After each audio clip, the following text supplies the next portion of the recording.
इस बार paper tough भी आया था, तो कृति 76 नंबर लाने का कमाल कैसे किया, ये थोड़ा सा बताओ। मैंने नोट्स बना लिए थे बहुत, जो कीवर्ड्स वगैरह थे, और हम्म, इनकम टैक्स का भी मैंने वैसे ही किया था। जो आपने समरी दी थी, मैंने कुछ समरी बनाई थी, मैंने हम्म। उसी से ही ड्यूरिंग पीएल पढ़ा था, और फिर वो 1.5 डेज में बहुत हेल्प किया था। अब ये बताओ मेरे को कि जब पेपर तुम्हारे सामने आया तो तुमने जब पलटाया होगा तो समझ में तो आ गया होगा कि पेपर टफ है। हम्म। तो उस समय क्या साइकोलॉजी काम कर रही थी तुम्हारी, कि उस समय क्या वो प्रेशर को कैसे हैंडल किया, ये सबसे चैलेंजेस मोमेंट होता है। मैंने जब पेपर पढ़ा तो मुझे लगा कि इनकम टैक्स बहुत, मतलब मेरे को लगा कि हार्ड है, तो हम्म। मैंने सोचा कि GST. Hello viewers, myself CA Sanjay Kumar Goyal, director and faculty member of Excel Education Institute. आज मैं आपको एक ऐसी शख्सियत से मिला रहा हूं जो कि अभी सीए इंटर की मई एग्जाम में जो रिजल्ट आया उसमें इन्होंने 31st ऑल इंडिया रैंक हासिल करके पूरे एक्सेल का नाम रोशन कर दिया है, अपने परिवार का नाम और जहां रहती है वहां का नाम पूरा रोशन कर दिया है। और मोस्ट स्पेसिफिकली आज हम बात करेंगे, बहुत बहुत बधाई हो कृति। Thank you sir. कैसा लग रहा है, सबसे पहले तो बताओ। बहुत अच्छा, मतलब विश्वास नहीं हो रहा कि ऑल इंडिया रैंक 31 आया है मेरा। वैसे मैं जनरली देखा हूँ, जो भी ऑल इंडिया रैंकर से हम लोग बात करते तो पहले ही बोलते सर हम एक्सपेक्ट नहीं किए थे। तो एक्चुअल में उनको उनकी खुद की मेहनत नहीं पता रहती, लेकिन हम लोगों को पता रहती कि वो क्या कर रहे हैं। और बहुत डाउट पूछते थे इन लोग, इनका पूरा ग्रुप बहुत डाउट पूछता था।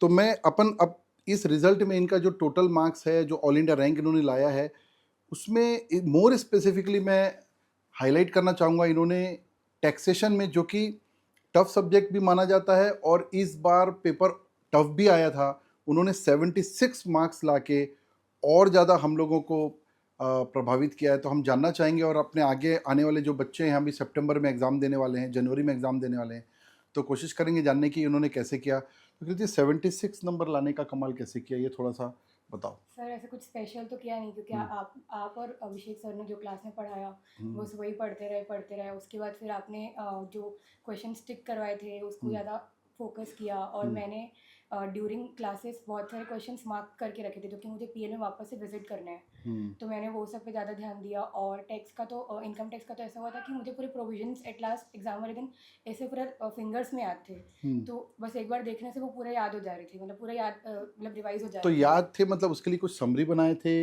या क्या किया था, उसके लिए याद कैसे हो गए। समरी बनाए थे, और हर बार, मतलब जब जितने बार भी मैं वो चैप्टर खोलती थी तो मैं हम्म, वो पूरा एक बार प्रोविजन वापस से पलट लेती थी। हम्म, तो उसी कारण से वो पूरा याद हो गया था। और फिर जब एग्ज़ाम की, जब पहले 1.5 डेज़ में हम्म, मैंने उसको रिवाइज़ किया, तो वो बहुत जल्दी रिवाइज़ हो गया था। हम्म, वैसे जीएसटी का भी मैंने वैसे ही किया था। मैंने नोट्स बना लिए थे बहुत, जो कीवर्ड्स वगैरह थे, और हम्म, इनकम टैक्स का भी मैंने वैसे ही किया था। जो आपने समरी दी थी, मैंने कुछ समरी बनाई थी, मैंने हम्म। उसी से ही ड्यूरिंग पीएल पढ़ा था, और फिर वो 1.5 डेज़ में बहुत हेल्प किया था। कुल मिला के ये हम बोलते भी हैं क्लास में कि आप अपनी एक समरी अडॉप्ट कर लीजिए, या तो हमने जो समरी दी उसको अपडेट कर लीजिए, या खुद की समरी बना लीजिए। तो जो हम समरी देते हैं उसको अपडेट करना भी इट्स ओके, कि खुद की बनाना ज़रूरी है, क्या लगता है, ये बच्चे पूछते हैं। अगर आपकी समरी देख के मुझे लग रहा है कि मेरी समरी भी ऐसी ही हम्म, है, या हम्म, फिर मुझे देख के लग रहा है कि मेरा हो जाएगा हाँ, थोड़ा मॉडिफाई करके, तो वो भी इट्स ओके है। हम्म, लेकिन अगर लग रहा है कि नहीं, मेरे को बना के ही याद होगा, हम्म, तो बना लेना इज़ बेटर ओके। ऑप्शन। और क्लास में डेली जो कॉन्सेप्ट होते थे उसको रिवीजन कैसे करते थे आप। जो भी आप पढ़ाते थे क्लास में, हम्म, जैसे अभी सैलरी टॉपिक चल रहा है फॉर हम्म, एग्जांपल, तो फिर मैं जाके जितना भी आप पढ़ाया उसको पूरा पूरा स्टार्टिंग से टू एंड जितना भी अभी तक हम्म। हुआ है पूरा रिवाइज करती थी, डेली क्यूमुलेटिवली पूरा। जिसको अपन क्यूमुलेटिव रीजन बोलते हैं, कि हम्म। डेली, तो उसमें कई बच्चे बोलते हैं बहुत टाइम होता है शुरू से पूरा पढ़ने में चैप्टर, तो वो ऐसा है क्या। वो इनिशियल डेज में लगता है, लेकिन हम्म, जब आप क्या बोलते हैं, जब पढ़ते जाते हो, रोज रोज पढ़ते जाते हो, वो स्टार्टिंग का इतना ज़्यादा अच्छे से याद हो जाता है, फिर वो बहुत जल्दी खत्म हो जाता है।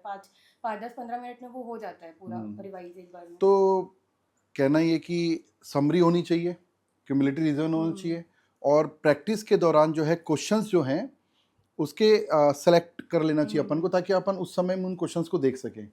ओके, तो इस बार पेपर में कौन सा मतलब लगा कि आपका इनकम टैक्स का पार्ट टफ लगा कि जीएसटी का टफ लगा। मुझे पर्सनली इनकम टैक्स का पार्ट ज़्यादा टफ लगा, क्योंकि मैंने एक बहुत बड़ी मिस्टेक की, मैंने फर्स्ट क्वेश्चन सबसे पहले उठा लिया था। अच्छा, तो वो क्वेश्चन मुझसे बना नहीं, तो आधे घंटे क्लास में भी में नहीं बना। बताया गया था कि हाँ, आप बताए थे करके फर्स्ट, अगर अगर लग रहा है कि नहीं बनेगा हम्म, तो उसको छूना भी मत, पर हम्म, उस समय सूझा नहीं, ऐसा लगा कि हो हो जाएगा। जाएगा। एक एक पॉइंट जो था वो बिल्कुल समझ में नहीं आ रहा था, पर लगा कि अगर पढ़ेंगे तो हो जाएगा, तो मैंने स्टार्ट कर दिया, बट फिर वो खत्म ही नहीं हुआ, तो फिर मैंने आधे घंटे में उसको वाइंड अप करके छोड़ दिया, जितना बना उतना मैंने तो खोल मतलब दिया। उसमें स्टेप मार्किंग हुई होगी। हम्म। ठीक है।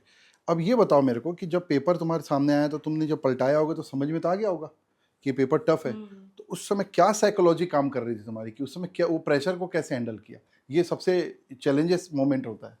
मैंने जब पेपर पढ़ा तो मुझे लगा कि इनकम टैक्स बहुत, मतलब मेरे को लगा कि हार्ड है, तो हम्म, मैंने सोचा कि जीएसटी जो है उसमें मैं स्कोर कर सकती हूँ। तो हम्म फिर मैंने उसमें कुछ क्वेश्चंस मार्क किए जो मुझे बहुत अच्छे से आते थे। हम्म जीएसटी का भी फर्स्ट क्वेश्चन जो था उसमें 1-2 पॉइंट जो थे वो मुझे नहीं आते थे। तो मैंने बोला कि इसी के स्टेप मार्किंग तो उसमें मिल जाएगी। हम्म वैसे इनकम टैक्स में भी वही हुआ। इनकम टैक्स में मतलब फर्स्ट क्वेश्चन तो मतलब देख के समझ में नहीं आ रहा था। फिर उसके बाद आगे के क्वेश्चन से भी उसमें कुछ क्वेश्चन थे वो बहुत ईज़ी थे। तो मैंने पहले उसको मार्क कर लिया कि मतलब ये ईज़ी है, इसमें स्कोर कर सकते हैं। तो मतलब हम्म पहले मैंने 40 मार्क्स का जुगाड़ लगाया। फिर हम्म। उसके बाद उससे मोटिवेशन मिला तो फिर मैंने स्टार्ट किया धीरे आगे। धीरे फिर बढ़ गए। हुँ। मतलब कुल मिलाकर वहां से फोकस करना चाहिए जहां पर क्वेश्चन बन रहे हैं अपने से, हुँ। उन क्वेश्चंस को पहले फोकस किया आपने। और क्लास के दौरान और क्या ध्यान रखना चाहिए, मतलब एक क्लास के दौरान क्या ध्यान रखना चाहिए बच्चों को अच्छे नंबर लाने के लिए, ऑल इंडिया रैंक लाने के लिए? कई बच्चे बोलते हैं हमको ऑल इंडिया रैंक लाना है। और पीएल में क्या ध्यान रखना चाहिए, एग्जाम के दौरान क्या साइकोलॉजी ध्यान रखना चाहिए, थोड़ा ऐसा बताओ, क्लास, पीएल और एग्जाम के दौरान। क्लास के टाइम पे तो जो क्लास में आप लोग पढ़ाते हैं उसी को पढ़ना चाहिए और फिर घर में जाके एक बार उसको पूरा वापस से देखना ही चाहिए। भले आपको याद हो, फिर भी एक बार आपको वापस पूरा देखना चाहिए क्लास के दौरान, तो यही बोलूँगी मैं। और मतलब डेली क्यूमुलेटिवली रिवाइज़ करना चाहिए। और ड्यूरिंग पीएल क्योंकि हमने क्लास के दौरान बहुत सारी चीज़ें मार्क करके रख ली होती है, हम्म तो मेन फोकस उस पे देना चाहिए। पहले फर्स्ट टाइम तो पूरा प्रोविज़न पढ़ना चाहिए। हम्म फिर उसके सेकंड रिवीजन के टाइम पे अगर सेकंड रिवीजन का टाइम मिल रहा है तो फिर उसमें पूरा जो भी आपने मार्क किया है उसको आपको वापस से मतलब एक बार गो थ्रू करना चाहिए। और एग्ज़ाम के टाइम तो जो 1.5 डेज़ है वहाँ पे तो आप पूरा कुछ नहीं पढ़ सकते हो, तो आपको पलटा के ही जा सकते हैं बस बस। उसको पलटा के देख सकते हैं। समरी वगैरह है तो उससे गो थ्रू कर सकते हैं, अपने हम्म। नोट्स देख सकते हैं।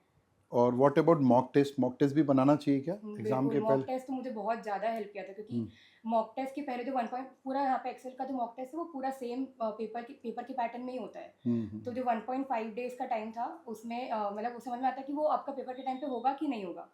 तो मुझे ये टाइम मैनेजमेंट सीखते हैं हाँ, मतलब उसमें। तो फिर मैंने टेक्स्ट का मतलब वहाँ से समझा कि हाँ, हो जाएगा। मॉक के पहले मैंने 1.5 डेज़ था उसमें पूरा पेपर जैसे ही हम्म। प्रैक्टिस की थी। तो फिर थोड़ा उसको कॉन्फिडेंस मिलता है और समझ में आता है कि पेपर कैसे तो आएगा। मॉक टेस्ट में जैसे नंबर कम आता है तो डिप्रेशन नहीं होता कि सबसे पहले मॉक टेस्ट दिया तो उसमें थोड़ा कई चीज़ें नहीं बनी? तो तो फिर वो उसके बाद टाइम रहता है ना, जैसे हमारे पास 1 वीक हम्म था हम्म मॉक के बाद, तो फिर हम्म मेरा कॉस्ट का पेपर बहुत हार्ड मतलब हम्म बेकार गया था उसमें हम्म मॉक में।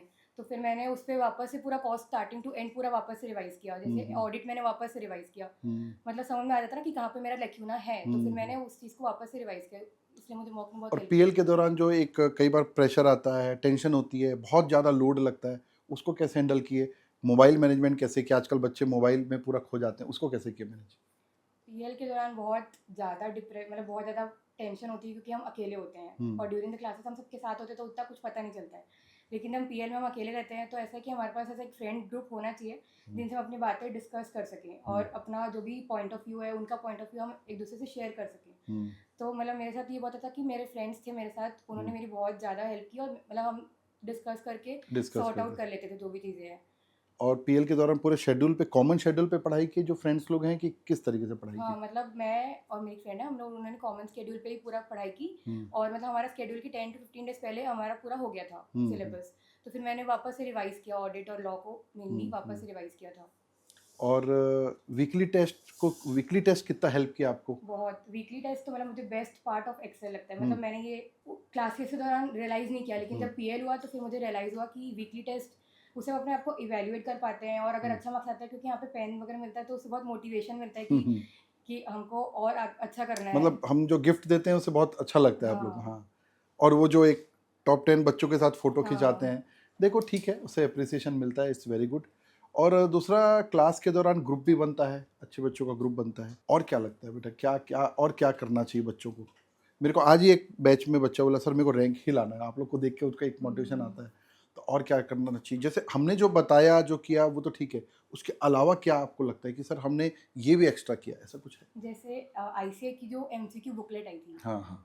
तो टैक्स और जीएसटी की मैंने पूरी 2-2 बार सॉल्व की थी। अच्छा। पूरी मतलब हर एक क्वेश्चन, और हम्म। जो-जो मुझे वो हार्ड जो लगा केस था सिनेरियो आया था। हाँ, हाँ। अच्छा और अच्छा। जो-जो मुझे हार्ड लगा था मैंने उसको मार्क करके रखा हुआ था। तो फिर हम्म। उसके बाद जब मॉक हुआ उसके मतलब जैसे मेरा पूरा सिलेबस हो गया 1.5 हम्म। डेज़ में, उसके बाद कुछ टाइम बचा तो मैंने जीएसटी और टैक्स की जो-जो चीज़ें मैंने मार्क की थी उसको मैंने वापस से देखा। मतलब उनमें से जो अच्छे पॉइंट निकाल लिए थे ताकि हुँ, टाइम वेस्ट ना हो। और मतलब केस सिनेरियो में 5-5 एमसीक्यू होते हैं, तो मैंने हम्म। एक-एक क्वेश्चन मार्क करके रखा था। क्योंकि अच्छा। पूरा केस सिनेरियो भी पढ़ना इज़ नॉट नहीं पॉसिबल। नहीं पॉसिबल है, ये मैं बोलता भी हूँ क्लास में। जैसे अभी सितंबर बैच में मैं केस सिनेरियो करा रहा हूँ क्लास में, हुँ, टारगेट दे रहा हूँ, डिस्कस करता हूँ और उनको बोल रहा हूँ कि पूरा क्वेश्चन बन भी जाएगा तो वीआईपी पॉइंट को मार्क करना, नहीं तो फिर इस बार हुँ। क्लास में ही करा रहा हूँ मार्किंग। तो इतना सफिशियंट है जितना हमने कराया, और इंस्टीट्यूट के जो क्वेश्चन है सफिशियंट है ये। Yes sir, more than enough. तो उन पॉइंट से कुछ क्वेश्चन ऐसा लगे, ध्यान है कि हाँ उन पॉइंट से हाँ। आए क्वेश्चन ऐसे लगे? सर मतलब मैं बोली ना फर्स्ट क्वेश्चन में तो ऐसा था कि मेरे को सारे पॉइंट्स आते थे, बस हम्म, एक पॉइंट जो था वो मुझे नहीं आ रहा था, हम्म, उसके कारण से ना फिर वो इनकम टैक्स में तो अगर एक पॉइंट नहीं आ रहा तो हम लास्ट पॉइंट तक नहीं पहुंच सकते हैं। हम्म, मतलब क्वेश्चन आप लोग ने जो पढ़ाया था उसी से आया था, हम्म, बट एक दो पॉइंट इधर उधर हुआ उसके कारण से थोड़ा डिफिकल्ट लग रहा था, बस हम्म। बाकी तो अच्छा था। और अब आप आगे क्या करना है, क्या मतलब अब रैंक आए हो तो एक थोड़ा सा अभी तो समझ में नहीं आ रहा होगा क्या चल रहा है लाइफ में, तो आगे क्या लगता है क्या करोगे अब आगे, आर्टिकलशिप कहाँ से करोगे? आर्टिकलशिप मैंने डिसाइड की बिग 4 पुणे से नहीं तो बॉम्बे से ट्राई करूंगी। अच्छा, ठीक है, ठीक है। और आगे सीए बनने के बाद क्या करने का मन है? सीए बनने के बाद मेरा एक मतलब है ड्रीम कि मुझे यूपीएससी देना है। अच्छा, वेरी गुड, वेरी गुड। तो आपको समझ में आया होगा, बहुत बहुत बधाई आपको रैंक आने की। थैंक यू और सर। व्यूवर्स को ये समझ में आया होगा कि किस तरीके से हम हैंडल करें। So thanks for watching this video, और प्लीज़ शेयर कीजिए इस वीडियो को उन बच्चों को जो अभी सीए के एग्ज़ाम दे रहे हैं या कोई भी प्रोफेशनल एग्ज़ाम दे रहे हैं, काफ़ी मोटिवेशन मिलता है। Thanks a lot.